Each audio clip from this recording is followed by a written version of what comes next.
Trolling is boring for me. আমার কখনো camera face anchoring করার কখনো কোনো ইচ্ছে ছিল না।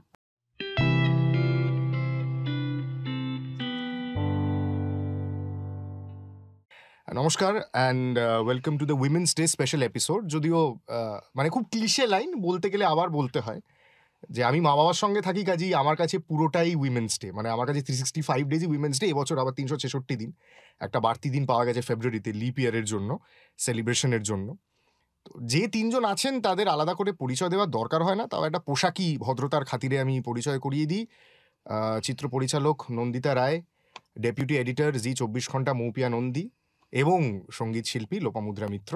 সঙ্গীত শিল্পী না বলে শুধু শিল্পীও বলা যায়। আমি বলছি তিনজনকেই কিন্তু শিল্পী বলা যায়, কারণ স্ব ক্ষেত্রে তোমরা যেটা করো সেটা শিল্পের চেয়ে কোনো অংশে কম নয়। ব্যক্তিগতভাবে আমার তো তাই মত।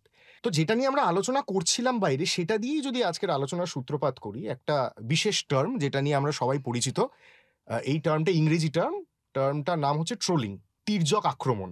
হ্যাঁ, যদি সহজ মানে একটু দুর্বোধ্য চন্দ্রিলেস্ক বাংলায় বলতে গেলে তির্যক আক্রমণ। এটা নারী পুরুষ নির্বিশেষে সকলেই ফেস করে, কিন্তু আমার মনে হয় মহিলাদের ক্ষেত্রে বিশেষ করে আক্রমণের মাত্রা এবং তীব্রতা আমরা কখনোই বুঝে উঠতে পারি না, এখনো পারি না। যবে থেকে ট্রোলিং শুরু হয়েছিল তবে থেকে তো পারিনি, বারবার শালীনতার মাত্রা আমরা অতিক্রম করেছি। এবং মহিলা বলে কি, এইটা দিয়ে শুরু করতে যাই, মহিলা বলে কি তাদের ট্রোল করা আরো সহজ হয়ে যায়? মানে মৌপিয়াদির ক্ষেত্রে যদি আমি বলি যে দাপুটে জার্নালিস্ট, একা থাকে, cat mom, it's very easy to stigmatise her. একে তো ট্রোল করা খুব সহজ। মানে আমি ধরেই নেব মৌপিয়াদির 17 জন বয়ফ্রেন্ড থাকবেই, হ্যাঁ, অদ্ভুত কিছু সম্পর্ক থাকবে, হ্যাঁ, নিশ্চয়ই জানিস তো, নিশ্চয়ই টাকা নেয়, নিশ্চয়ই টাকা খায়, নিশ্চয়ই টাকা দেয়, এইটা। বা তোমার ক্ষেত্রেও যদি আমি বলি, সবার ক্ষেত্রেই যদি আমি বলি, তো এটা কি মহিলাদের ট্রোল করা কি পুরুষদের ট্রোল করার থেকে অনেক ইজিয়ার বেশি? 1 নম্বর। 2 নম্বর হচ্ছে এইরকম সিভিয়ার ট্রোলিং তোমরা কি ফেস করেছো এবং এখন কি জিনিসটা গায়ে লাগে? লেটস স্টার্ট উইথ দিদি। আমি একটা জিনিস বলতে চাই যে আমি মানে সোশ্যাল মিডিয়াতে খুব একটা অ্যাক্টিভ নই। আমার কোনো ট্রোলিং হয়েছে কিনা আমি সত্যি জানি না এখন অব্দি। বেস্ট। সিরিয়াসলি আমি কখনো দেখিও না, দেখিনিও। Big slap on the trollers. যদি কেউ তোমায় ট্রোল করে থাকে, আজকে সে যা হতাশ হবে, এর জীবনে কাউকে ট্রোল করবে না। মানে কোনোদিন উইন্ডো একটু ফাঁক করেও দেখোনি সোশ্যাল মিডিয়াতে তোমাকে নিয়ে কি লেখা নট হচ্ছে? Interested, it's so boring. Trolling is boring for me. So this is how we start the interview. Nandita Roy বলছেন trolling is boring for me. আমি লোপাদির কাছে যাব, তারপর মৌপিয়াদির কাছে আসবো। না, আগে একটা খুব মনে হতো কিছু, এই বাবা কেন এরকম বলছে, কিরকম। সবার আগে যেটা মনে হয়, খুব সত্যি কথা বলছি, যে কেউ কোনো মানুষের যদি আমি দেখি যে তার মানসিক ভারসাম্যটার গন্ডগোল লাগছে, তখন আমার তার জন্য খুব চিন্তা হয়। এবং যারা ট্রোল করে আমার ধারণা সেটাই তাদের সমস্যা। হ্যাঁ, তখন আমার তাদের জন্য চিন্তা হয় যে এই লোকটা তো কত খারাপ আছে যার জন্য তার এই কাজটা করতে হচ্ছে, আর অথবা তার কোনো কাজ নেই। হ্যাঁ, সেইটার জন্য আমার তাদের জন্য মায়া হয় ভীষণ বেশি। না, মায়া তো হয় বুঝলাম, কিন্তু যখন ব্যক্তিগত আক্রমণে ট্রোলিংটা চলে আসে, নেমে আসে, রিসেন্টলি তুমি একটা ঘটনা বলছিলে যেটা নিয়ে তোমার কোন একটা জনপ্রিয় রিয়েলিটি শোতে তোমার একটা শব্দ নিয়ে খুব ট্রোলিং করা হয়েছে। এখন তুমি এগুলোতে রিঅ্যাক্ট করো কিভাবে লোপাদি? আমি এখন রিঅ্যাক্ট করি না।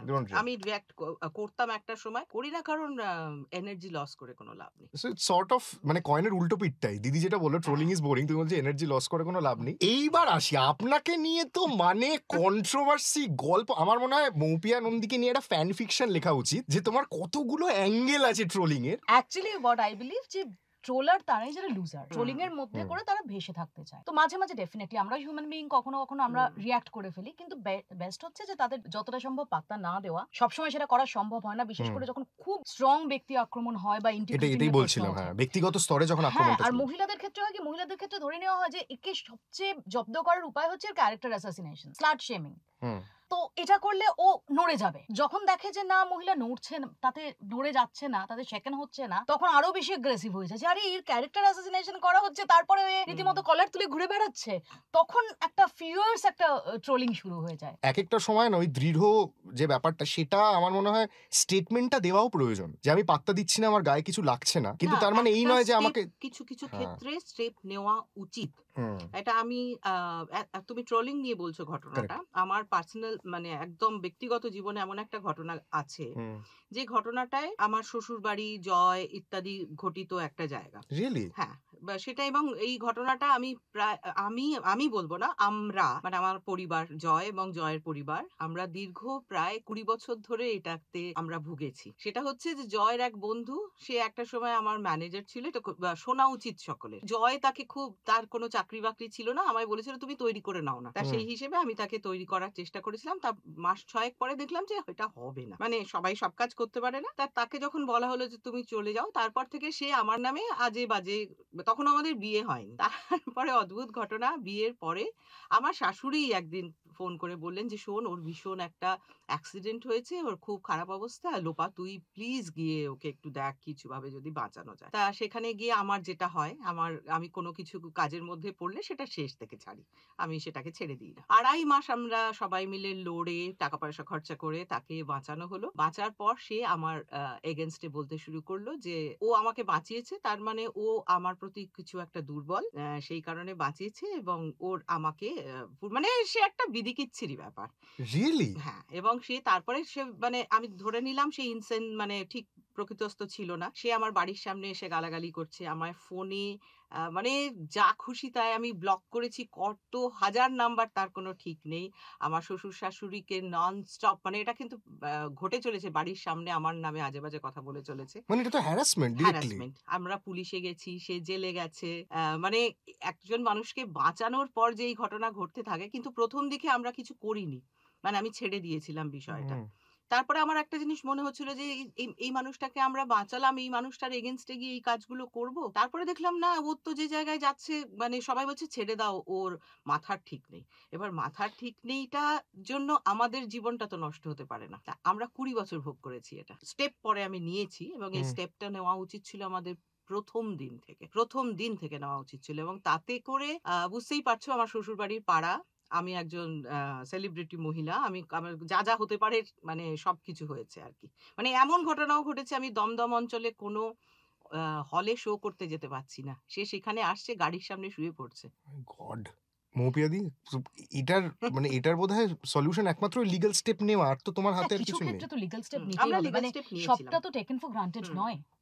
আর আমি ভীষণ নো ননসেন্স পারসন, একটা সময় অবধি আমি ইগনোর করতে পারি, কিন্তু তারপর যদি দেখা যায় যে এটা থামছে না, উল্টে আমার সাইলেন্সটা বা আমার ভদ্রতাটা বা আমার পেশেন্সটা সেটা আরো এনকারেজ করছে Taken for কাউকে granted খারাপ নিয়ে নাও। কাজ করতে, তাহলে I am the last person to accept it. এবং একজন মহিলাকে যদি জড়ানো যায় এইরকম বিষয়ে, মানে যে একটা মহিলার মানে তাকে যে তার যে কি হতে পারে, মানে আমি ১৫ বছর আমার শ্বশুরবাড়ি ঢুকতে পারিনি। ফলে আমি সবাইকে একটা কথা বলব যে ভয় পেও না। কারণ ভয় পেয়ে গেছিলেন আমার শ্বশুর-শাশুড়ি। আমার শাশুড়ি ভয় পাচ্ছেন, এবং মানে আমার কিছু না, আমি তো গিয়ে একদিন ঠাসিয়ে মেরে দিয়ে এসেছি থাপ্পড়। একদম স্ট্রেট। দিস ইজ লোপামুদ্রা এবং মিত্র ইন সেটা আ আমার নাটশেল। মা বলেছিলেন। আমার মা তখন বেঁচে, আমার মা তখন বলেছিলেন যে ছেড়ে দিও না তুমি এটা। Of course. ছেড়ে দিও না তুমি এটা। কিন্তু তারপর যাই হোক, মানে যেকোনো কারণেই হোক, ওদের মানে জঘন্য জায়গা, কিন্তু আমরা ২০ বছর ভোগ করেছি। মানুষটি যখন চলে গেছে পৃথিবীর থেকে, আমরা মানে শান্ত হয়েছি। মানে এর থেকে খারাপ ঘটনা মানুষের জীবনে ঘটতে পারে না, যেটা আমি আর জয় ভোগ করেছি। চিত্রচোরে একটা লাইন ছিল, ব্যোমকেশ ট্রেনের কামরায় শুয়ে যখন ওরা ফিরে আসছে, বলে যে অজিত, তোমাদের কি মনে হয় জানি না, কিন্তু আজ মালতী দেবী যদি সিঁথে সিঁদুর নিয়ে স্বর্গারোহণ করেন, তাহলে আমি অন্তত অখুশি হব না। যে এই আদিনাথ সোমের ওই দুর্দশা দেখে ব্যোমকেশ অজিতকে ট্রেনের কামরায় শুয়ে বলে ফিরতে, শরদিন্দুবাবু, যখন প্রথম পড়েছিলাম শিউরে উঠেছিলাম, কিন্তু এখন তো দেখছি এটা বাস্তব ঘটনা, এটা বাস্তব, সত্যি ঘটনা একদম। আমি ওই জন্য ভয় পাই না। মানে যা হয় ফেস করো, এক্স্যাক্টলি, ফেস করতে ফেস হবে। করো। কিন্তু দেখো, সবার তো আমি বলবো যে মানে এই লিগ্যাল অ্যাকশন যে আমরা নেব, সবার তো সেই সাহসটা, বা আমি বলছি আরেকটু গ্রাসরুট লেভেলে যদি আমরা যাই, গ্রামাঞ্চলে, সেখানেও তো এই ইভ টিজিং বা হ্যারাসমেন্টটা প্রচন্ড আছে। তুমি আরো বেটার বলতে পারবে, কারণ তুমি রেগুলার ডিল করো। আমার এই বিষয়ে আর আমি গ্রামে জন্মেছি, গ্রামেই বড় হয়েছি। কারেক্ট। সো আমার এই বিষয় নিয়ে অনেস্টলি আইডিয়া নেই। You deal with it everyday, you will be the best person to আমি স্পিক একটা অ্যাবাউট কথা বলতে পারি, প্লিজ প্লিজ আমাদের প্লিজ। আমি যখন ছোট ছিলাম, তো যখন স্কুলে যেতাম, আমার 4 কিলোমিটার দূরের স্কুল ছিল, তো বাবা একজনকে, ওখানে সে সময় কিছুই ছিল না, একদম প্রত্যন্ত গ্রামে আমার জন্ম। সেখান থেকে আমি যখন সিঙ্গুরের স্কুলে যেতাম, তখন ওই রাস্তাটা ফাঁকা থাকতো। তো আমাকে বাবা পাড়ারই এক কাকুকে বলে দিয়েছিলেন, সে আমায় সাইকেলে করে নিয়ে যেত, সাইকেলে করে নিয়ে আসতো। বাবা তাকে দায়িত্ব দিয়েছিলেন। তারপর আস্তে আস্তে রিক্সা হয়, তখন রিক্সা করে যাতায়াত করি। তো এরকম অনেক দিনই হয়েছে যে হঠাৎ করে স্কুল ছুটি হয়ে গেছে, আমরা সবাই মিলে হেঁটে ফিরছি অন্যদের সাথে। তো আমি জানতাম যে ওখানে একটা জায়গা আছে যেখানে একটি ছেলে সবাইকে, কয়েকজন ছেলে বসে থাকে এবং সবাইকে কাটারি নিয়ে ভয় দেখায়। তো আমাদের স্কুলের, হ্যাঁ, হ্যাঁ? কাটারি নিয়ে ভয় দেখায়, টিজ করে। তখন তো ছোটবেলায় অত ইফ টিজিং এগুলো হ্যাঁ, বুঝতাম না। হ্যাঁ, of তো course. সবাই খুব ভয় পেত আমার স্কুলের উঁচু ক্লাসের দিদিরা। তো আমার মনে আছে একদিন ওরকম আমি হঠাৎ করে হাঁটতে হাঁটতে আসছি, সেদিন আমার যে কাকুরা নিয়ে যায়, যেতে পারেননি, হঠাৎ করে স্কুল ছুটি হয়ে গেছে। তো সেই যে তার নামই হয়ে গেছিল ছেলেটির কাটারি। তো সে দেখে আমাকে প্রথম সেরকম বাগে পেয়েছে, সে ওরকম ভাবে আমাকে ভয় দেখাতে গেছে। তো আমার মনে আছে আমি তখন খুব ছোট, তখন আমার 9-10 বছর বয়স। আমি তখন ঘুরে দাঁড়িয়ে তাকে তাড়া করেছিলাম। क्या बात। এবং তারপর থেকে সে আর কোনোদিন, বিকজ আমার বাবা আমাকে সবসময় বলেছিল সবসময় ফেস করবে। ট্রেনে হয়েছে, আমি ট্রেনে যেহেতু রাতে যখন জার্নালিজম পড়ি যাতায়াত করতাম, তো আমার বাবা স্ট্রিক্টলি বলে দিয়েছিল অত রাতে তুমি লেডিস কম্পার্টমেন্টে ফিরবে না, কারণ লেডিস কম্পার্টমেন্ট ফাঁকা হয়ে যায় ফাঁকা আমার থাকে। বাড়িতে যেতে যেতে। তো আমি জেনারেল কম্পার্টমেন্টে উঠতাম, মানে সেখানে কি আইরনি, মহিলাদের জন্য কম্পার্টমেন্ট, সেখানে হ্যাঁ। একজন মহিলা রাতে উঠতে পারবে না because your safety is at stake.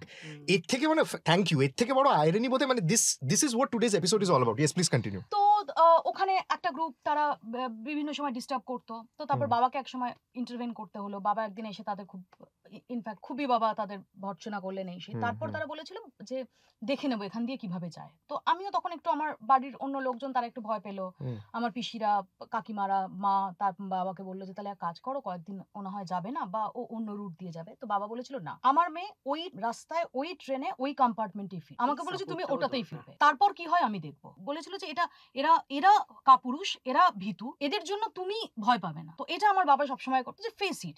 এবং তারপর আস্তে আস্তে যেটা হয়েছিল, ওরা ওই ট্রেনে, ওই কম্পার্টমেন্টে ওঠা বন্ধ করতে বাধ্য হয়েছিল। দিদি কি তোমার আপকামিং যদি কোনো মুভি থাকে, তুমি কি অনেক প্লট লাইনস পাচ্ছ কনভারসেশন থেকে? অনেক প্লট লাইনস পাচ্ছে দিদি অ্যাকচুয়ালি। কিন্তু এবার নন্দিতাদির কাছে আসার পালা। যখনই উইন্ডোজের কোনো ছবি আমরা দেখি, ক্লোজিং ক্রেডিটসে দেখি আ ফিল্ম বাই নন্দিতা রায়, শিবপ্রসাদ মুখোপাধ্যায়। এটা আমি জানি না কনসিয়াসলি ক্রিয়েট করেছো কিনা তোমরা, ইচ্ছে থেকেই এটা রয়েছে এবং রক্তবীজ অব্দি এই স্লেটটাই আমি দেখেছি। পরিচালনা নন্দিতা রায়, শিবপ্রসাদ মুখোপাধ্যায়। কিন্তু প্রত্যেকটা খবরের কাগজে যখন আমি হেডিং দেখি, শিবু নন্দিতার পুজোর ছবি আসছে, শিবু নন্দিতার গরমের ছুটি আসছে। ইনফ্যাক্ট আমি খবরের কাগজ অব্দি যাচ্ছিও না। সো তোমরা যে জেন্ডার স্টিরিওটাইপিংটা, এখন আমার মনে হয় ইট ওয়াজ আ ফ্যাবিউলাস স্টেপ, যে এখন শাহরুখ খান যেটা করে, দীপিকা পাডুকোনের নাম পাঠানের ক্রেডিটসে আগে যায়, শাহরুখ খানের নাম পরে আসে, সেটা তোমরা ইচ্ছে ছবি থেকে করেছিলে এত বছর আগে থেকে। কিন্তু এখনো যখন ধরো চায়ের দোকানে বা খবরের কাগজে তুমি দেখো যে শিবু নন্দিতার ছবি, so how do you react to that? এবং এটা 1 নম্বর। 2 নম্বর হচ্ছে, এটা কি তোমরা শুরুর থেকেই খুব করে যে নন্দিতা রায়টা আগে রাখবো, কারণ এই জেন্ডার বায়াসটাও দূর করা খুব দরকার, এরকম ভাবনা চিন্তা নিয়ে কি এন্ড ক্রেডিটস লেখা শুরু করেছিলে? না, আমরা জেন্ডার বায়াসের কথা ভেবে সেটা করিনি। The simple fact is I am his senior, সেই জন্যই আমরা করেছি। সত্যি বলতে আমি অনেকটাই ওর senior, so out of respect আমার মনে হয় আমার নামটা আগে যায় in films, but I can't control the media. Media is পুরুষতান্ত্রিক দেশ, এটা আমাদের কিছু করার নেই। পুরুষরা মহিলাদের, যেখানে একটা মহিলা এবং একটা পুরুষ একসাথে কাজ করে বা থাকে, মহিলার নামটা কখনো আগে বলতে পারেই না। মানে they are not used to it. It's ingrained in them from their childhood. বাবার নাম আগে আসে, তারপরে মার নাম আসে, কখনো মার নামটা আগে আসে না। তো আমি সেটা চেঞ্জ করব কি করে? এটা অভ্যেস হয়ে গেছে। আগে আমার একটু খারাপ লাগতো, কিন্তু যত বয়স বেড়েছে I have taken it in my stride. আর আবার ঠিক আছে, শিবুরি নাম তো আগে আসছে, তাতে কিছু যায় আসে না। বাট মানে সিনিয়রিটি যে কথাটা তুমি বললে, মানে I am sorry I had to ask you this question, এটাই কিন্তু নর্মাল নন্দিতা দি, যে সিনিয়র হিসেবে তোমার নামটা অফকোর্স আগে যাবে। বাট আমি সেটাই বলছি, this is what the episode is all about. But the ironic part is this, তোমাকে প্রশ্নটা করতে হচ্ছে 2024-এ, যে তুমি জাস্টিফাই করো কেন তোমার নামটা আগে যায়। Seriously, it was not gender bias. It was just because I'm much senior to him. শিবুর আর আমার বয়সের পার্থক্য 19 বছরের। আর কি বলবো, ওর নাম আগে কি করে যায়? লোপাদির কাছে যাব। এই যে তুমি সহজ পরবটা হই হই করে আয়োজন করে ফেললে, পরের বছর, আচ্ছা লোপাদি আমাদের টিজার দিয়ে রেখেছে যে পরের বছর সহজ পরব আরো বড় হবে। লোপাদি অলরেডি উঠে পড়ে কোমর বেঁধে আবার লেগে গেছে। না এরকম বলিস না, আরে বড় তো হবে, দেখা যাবে। এবং যেটা তুমি একটু আগেই বললে যে এত ভালো রেসপন্স তুমি পেয়েছো, এবং এটা তুমি কোনো জিনিস শুরু করলে তা শেষ থেকে ছাড়ো, তোমার একটা খুব মানে ভালো আইডেন্টিটি তৈরি হয়ে যায়। আমি জানি না if you are aware of it, সহজ পরবেও দেখছিলাম কলকাতায় মহিলা উদ্যোক্তাদের মধ্যে এখন লোপামুদ্রা মিত্রর নামটা কিন্তু নেওয়া হয়। আচ্ছা, হ্যাঁ, যে লোপামুদ্রার উদ্যোগে মানে লোপাদি সহজ পরব অর্গানাইজ করেন। এই যে তুমি একটা উদ্যোগ নিয়ে একটা কার্নিভাল বলা যায় তো, সহজ পরব is nothing short of for একটা উৎসবের চেয়ে কম কিছু নয় আমার কাছে, অত্রির কাছে, আমাদের কাছে, আমরা যারা সহজ পরবের সঙ্গে অ্যাসোসিয়েটেড। এই যে একজন মহিলা গিয়ে 4 জন পুরুষ শিল্পীর সঙ্গে কথা বলছেন, আপনি কি সহজ পরবে আসবেন? আমি লোপামুদ্রা বলছি, আমি সহজ পরবটা অর্গানাইজ করি। এই ক্ষেত্রে কোনো অসুবিধে, কোনো অবস্টাকল কি তুমি ফেস করেছো কথা বলার সময়, বা তোমার মনে হয়েছে এটা যদি জয়দা বলতো তোমার কাছটা ইজিয়ার হতো? না, প্রথম কথা জয়দা এর মধ্যে আসেই না। কারণ জয়দা এসবের মধ্যে নেই। সে একদম নিজের মানে একদম আত্মস্থ হয়ে থাকেন। তিনি শুধু নিজের গান বাজনা আর নিজের খেলাধুলো, একা একা বড় একটা টিভির সামনে বসে গোল গোল এইটা নিয়েই উনি থাকেন। আর আমি কিছু করলে সেটা না গেলে খুব খারাপ দেখাবে এবং একটা সেই ভয়ে উনি যান। এছাড়া ওর নামটাই তুলবি না, আমি বলে দিলাম। তোমার মডেল, তুমি তোমার একটা না, মডেলকে সেটাও একটা পাঞ্জাবি মডেল পরিয়ে- একটা চান্স পাচ্ছে এরকম একটা জায়গায় যে পরপর তার ছবি দেখানোর। এটা ও অন্য কোথায় চান্সটা পাবে আমাকে বলতো দেখি। হ্যাঁ, এটা সবসময় উল্টো আমাকে দেওয়া হয় কথাটা যে তুমি একটা বিনা পয়সায় মডেল পাচ্ছ সুন্দর দেখতে। অন্য কোথাও গিয়ে ডাক পেয়ে ওটা করে দেখাক না, তারপরে কথা বলুক বড় বড়। এইখানে আরেকটা ছোট্ট না, আমি অ্যানেকডোট দিয়ে রাখি। আচ্ছা, শুটিং এর পর পাঞ্জাবিগুলো কোথায় যায়? এটা কি জয়দার কাছেই থাকে? যে কটা পাঞ্জাবি ওর পছন্দ হয় বা শার্ট ওর পছন্দ হয় সব কটা ও পায়। ইদানিং কালে দেখবি তো কটা শার্ট ও বাইরের পরে। না, এইগুলোই হচ্ছে কথা। সেটাই হয়তো ব্র্যান্ড এন্ডোর্সমেন্টের জন্য। একদম বাজে কথা বলে লাভ নেই, একদম বাজে কথা বলে লাভ নেই, এতে আমি নড়বো চড়বো না। বেশ, বলো আচ্ছা। প্লিজ। হ্যাঁ, না, সেটা হচ্ছে একেবারেই না। তবে এই জিনিসটা যেটা আমি একজন শুধু আমি না, আমি এটা প্রথম শিখেছি তো শুভা মুদ্গালের কাছে। উনি বাজা গাজা বলে একটি ফেস্টিভ্যাল করতেন পুনাতে। সেখানে আমাকে ডেকেছিলেন। সেখান থেকে আমার স্বপ্ন দেখা শুরু এই সহজ পরব নিয়ে। বেনি মাধব। হ্যাঁ, সেটা যাই হোক, সেটা অন্য কথা। কিন্তু এইটা ঘটনা যে আমি একজন মহিলা, আমি একজন কথা বলছি। যদিও কাজটা একেবারেই আমি একা করি না। আমার সঙ্গে দোহারের ছেলেরা থাকে আর আমার সঙ্গে যে ছেলেটি থাকে সারাক্ষণ রানা। এই রানা না থাকলে এই কাজটা হতো না। কিন্তু একজন মহিলা বলে রেসপেক্টটা অনেক বেশি পাই। বেশি পাও? হ্যাঁ। আচ্ছা। একজন মহিলা এই কাজটা করছেন, মহিলা ডাকছেন, তিনি কি বলছেন এই রেসপেক্টটা সমস্ত মানে সবাই তো পুরুষ শিল্পী বেশি এসেছেন। মানে এটা একটা অদ্ভুত, মানে এটা আমি জানি না এটা ভালো না, আচ্ছা ঠিক আছে একটু ওকে দয়া করা যাক। এই জিনিসটাও হতে পারে। জিজ্ঞেস করতামই এটা, যে এটা কি একটু অনুকম্পা বশত যে সেটা আমি বলতে বাড়তি পারবো না। রেসপেক্ট দিচ্ছি সেটা একজন যদি মহিলা কেউ ফোন করে করেছেন? থাকেন সেটা তার বিষয়, এটা আমাদের নয়। But this is very nice. মানে তুমি একটা আলাদা সম্মান পাও, সেটা তোমার অফকোর্স পাওয়াই উচিত, কিন্তু সেইটা মহিলা পুরুষ দিয়ে আর না, জেন্ডার বায়াস করছো না না, তুমি। এটা আমি করতে পছন্দও করি না। কিন্তু এটা পাই। মানে এটা তার ভিতরে কি আছে, তার মনের ভেতরে তো তাদের আমি ঢুকতে পারবো না। কিন্তু এইটা ঘটনা না, কিন্তু আমরা চাই যে তুমি এরকম এই তোমার এই ট্যাগটা থাকুক মহিলা উদ্যোক্তা, এবং তুমি বছরের পর না, বছর আমি সহজ এটা পরব ভালোবাসি। শুধু সহজ পরব না, হয়তো অনেক পরবই হবে, অনেক পরবই করব। কেননা আমি কাজ করতে ভালোবাসি। আমি ভীষণ কাজ করতে ভালোবাসি। আমি গান গাই। গান গাওয়ার জন্য যতটা নিজের যত্ন নিয়ে, যতটা গলার যত্ন নিয়ে যেভাবে থাকা উচিত, আমি সবার সামনেই স্বীকার করছি। কারণ আমার ৩০ বছরের উপর গান গাওয়া হয়ে গেছে। আমার আ গান থেকে কিছু পাওয়ার থেকেও আমার জীবন থেকে অনেক কিছু পাওয়ার রয়েছে। আমার জীবনে আনন্দ পাওয়ার আরো অনেক কিছু রয়েছে এবং শুধু তাই না, মানুষ আনন্দ পাবে, মানুষ আনন্দ করবে। মানে এবং আনন্দ নট আমোদ। আনন্দ আর আমোদের মধ্যে আমার জীবনে একটা অনেক পার্থক্য আছে। সেই আনন্দটা আমি মানুষকে সত্যিকারের দিতে চাই। এইটা আমার একটা কাজ। এই যে সন্ধেবেলা আদ্দামরা মানুষদের হ্যান্ডেল করা, তাদের কাঞ্চনজঙ্ঘা, হিমালয়, এভারেস্ট সম ইগো, তাদেরকে তুমি মানে তাদের উপর দিয়ে চিৎকার করে তাদেরকে চুপ করিয়ে দেওয়া, এবং just you are not shouting, you are shouting on the basis of facts. Just fact বলি, you have fact by your side, you have logic by your side, you have statement by your side. কেমন লাগে কাজটা? So মানে এটা কি ইন্টিমিডেটিং লাগে, মানে নাকি after a point of time you get use to it, নাকি তুমি ওইভাবে আলাদা করে, আমি এখন জিজ্ঞেস করছি বলে তুমি ভাবছো, ওইভাবে আলাদা করে ভাবোনি যে টু বি ভেরি অনেস্ট আলাদা করে কখনো ভাবিনি এই কাজটা করতে। যখন অ্যাকচুয়ালি যখন ক্যামেরা ফেস করতে হচ্ছে, আমার কখনো ক্যামেরা ফেস অ্যাঙ্কারিং করার কখনো কোনো ইচ্ছে ছিল না। আচ্ছা। আমি সাংবাদিক হিসেবেই মিডিয়া, এবং আমি যখন এসেছিলাম তখন মনে রাখতে হবে যে তখন অ্যাঙ্কার আর রিপোর্টার এর মধ্যে একটা ভাগ ছিল, ফারাক ছিল। তখন অ্যাঙ্কাররা তাদের মনে করা হতো দূর গ্রহের তারা তারকা, এবং তারা মাঠে ঘাটে যাবেন না। তাদের খুব সুন্দর দেখতে হবে, তাদের গলা খুব ভালো হতে হবে, তাদের দুর্দান্ত স্ক্রিন প্রেজেন্স হতে হবে। তো আমি যখন একটা চ্যানেলে জয়েন করি অ্যাজ আ রিপোর্টার, সেই সময় ওদের ড্রাই রান শুরু হচ্ছে।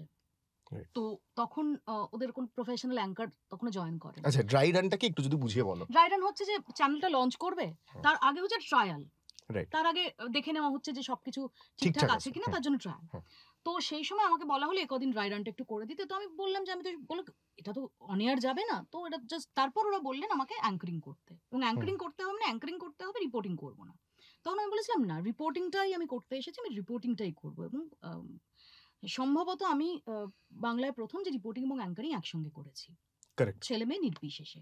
সেটা পরে এখন সেটাই এখন ফরম্যাট হয়ে গেছে। হুম। এখন অ্যাঙ্কার আর রিপোর্টারের কোনো ভাগাভাগি নেই। হুম। এখন সবাই বাইরে যায়, বিশেষ করে ন্যাশনাল মিডিয়া যদি আমরা দেখি এটা, হ্যাঁ। এক্স্যাক্টলি, হ্যাঁ। এটা করতে করতে করতে করতে এবার আস্তে আস্তে রোল চেঞ্জ হয়েছে, এরপর আস্তে আস্তে ডিবেট শো এসেছে, নিউজ হুম। চ্যানেল এসেছে, হুম। ডিবেট শো এসেছে। আমি একটা জিনিস মনে করি যে আসল হচ্ছে কনফিডেন্সটা। যদি কনফিডেন্সটা কোথায় আসবে, আমার যদি বিষয়টার উপর আমার বিষয়টা আমার গ্রিপে থাকে। আমি দখল এখনো থাকে, যদি এখনো পর্যন্ত আমি হোমওয়ার্ক না করে স্টুডিওতে ঢুকতে ভীষণ ভয়, তো আমার সেই কনফিডেন্স নেই।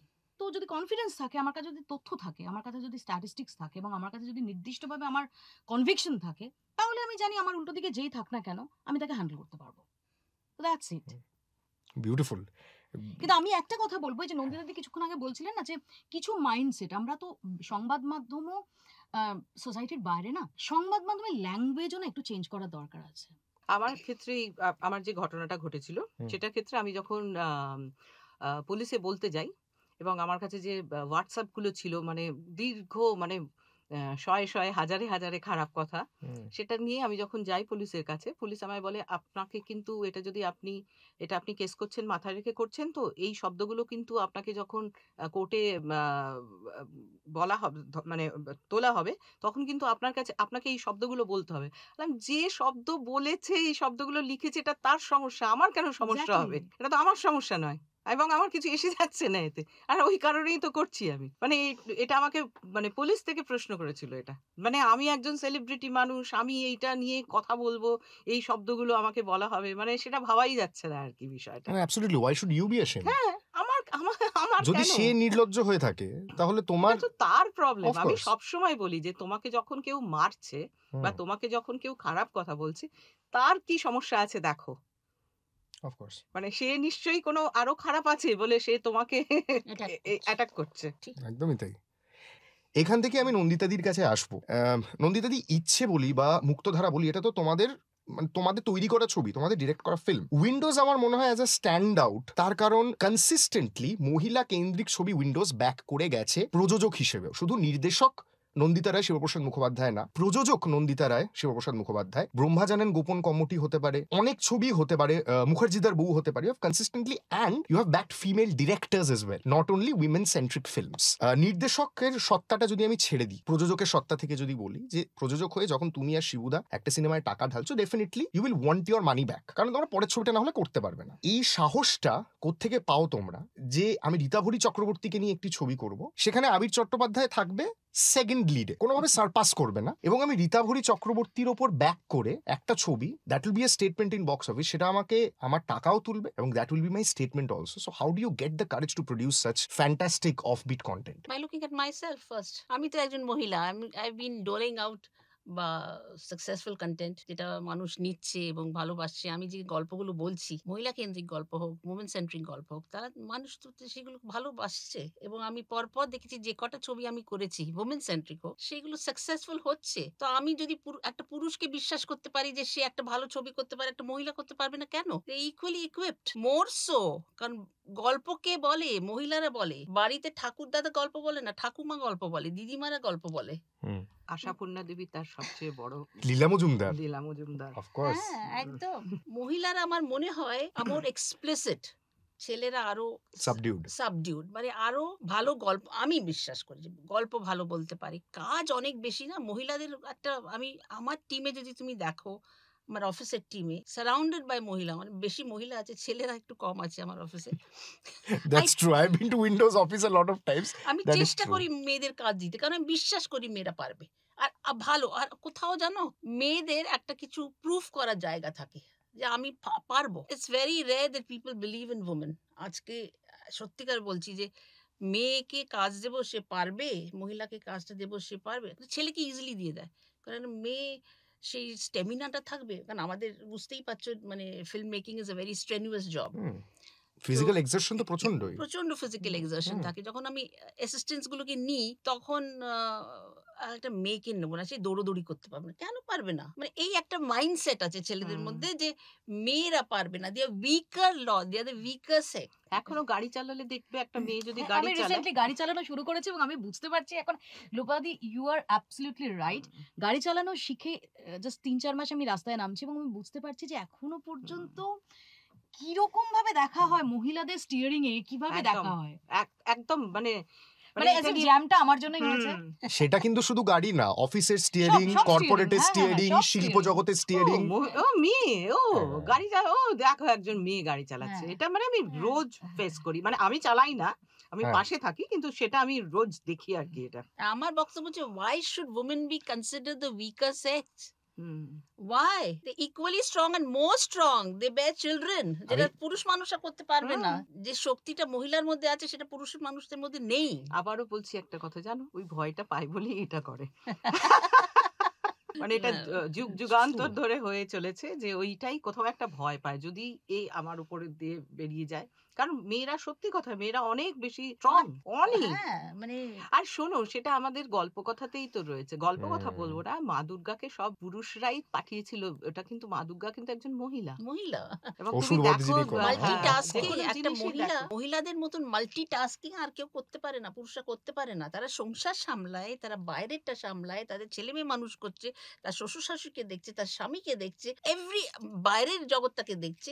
তো এই ধরনের মাল্টিটাস্কিং একটা ছেলেকে দিয়ে দেখো না, পারবে না, হিমশিম খেয়ে পড়ে যাবে। মহিলারা পারে, কারণ they know that they have to do it, they have to do it and they do it successfully. এখন আমি দেখছি যে মানে শুধু কর্পোরেট ফিল্ডে না, সব জায়গা তুমি দেখবে যে মহিলারা উঠে আসছে আর কি। না, এটা আমার মনে হয় খুব দরকারও। Sanjit ji, welcome welcome welcome. Women's day দিন আবার শিবরাত্রি, কি হবে? where all the women will be praying for husbands. My God! কি হবে?